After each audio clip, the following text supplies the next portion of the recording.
हेमा मालिनी की शादी के बाद उनकी कुछ फिल्में नहीं चली, लेकिन इस सब के बावजूद फैंस की नजरों में उनका स्टारडम कम नहीं हुआ था। जबकि फिल्म करियर में एक लीन पैच आया और यह असर हुआ कि पैरेलल सिनेमा बनाने वाले फिल्म मेकर्स भी उन्हें अप्रोच करने लगे।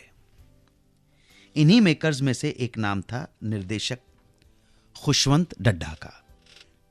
एक फिल्म बना रहा था खुशवंत ढड्ढा जिसका नाम था एक चादर मैली सी। हेमा मालिनी को रोल ऑफर किया मेन प्रोटैगनिस्ट, फीमेल प्रोटैगनिस्ट का, और हेमा मालिनी ने यस कह दिया। लेकिन इस फिल्म को हेमा ने साइन किया है। जब यह बात धर्मेंद्र को पता चली तो वो बहुत स्ट्रेस में आ गए, बहुत परेशान हो गए, घबराहट है, और उन्होंने हेमा मालिनी से कहा कि तुम ये फिल्म नहीं करोगी, ये मैं तुम्हें सलाह दे रहा हूं। अब आप सोच रहे होंगे कि ऐसी क्या बात थी जिसके लिए धर्मेंद्र ने हेमा मालिनी से फिल्म छोड़ने को कहा। असल में बात यह थी कि धर्मेंद्र साहब की इस फिल्म से जुड़ी कुछ बुरी यादें थीं। हुआ यह था कि काफी साल पहले भी इसी नाम से एक और फिल्म बन रही थी, एक चादर मैली सी। इस फिल्म की हीरोइन गीता बाली के साले का रोल करना था धर्मेंद्र को।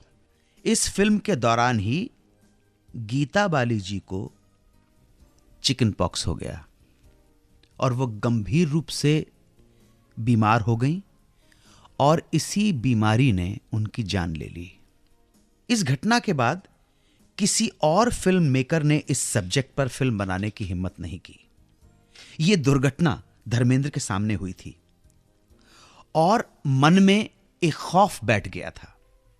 यही वजह थी कि वो नहीं चाहते थे कि हेमा ये फिल्म करे जी। और सबने धर्मेंद्र जी को समझाया होगा कि मन का भ्रम है, आशंकाएं हैं, जरूर नहीं कि एक बार जो ट्रेजेडी हो गई वो बार बार हो। और काफी समझाने के बाद उन्होंने मन मार लिया और वो तैयार हो गए और उन्होंने परमिशन दी हेमा मालिनी को ये फिल्म करने की, और इस तरह ये फिल्म बनी। हेमा मालिनी ने ये रोल किया।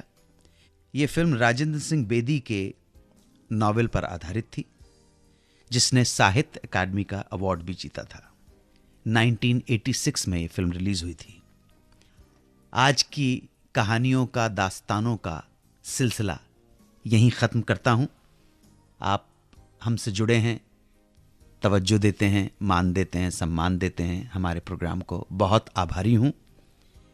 ये प्रेम सदैव बरसाते रहें, यही प्रार्थना है। आप सब सुखी रहें, अपना ख्याल रखें, जहां हों, जैसे भी हों, अपने परिवार के लिए, अपने देश के लिए, मातृभूमि के लिए गौरव का कारण बने।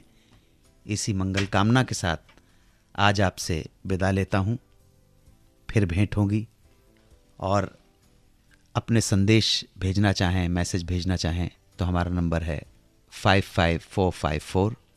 लिखिए बिग स्पेस सुहाना सफ़र, फिर अपना मैसेज। आज बस इतना ही। कल फिर मुलाकात होगी उस प्रोग्राम में जिसका नाम है सुहाना सफ़र विद अनु कपूर।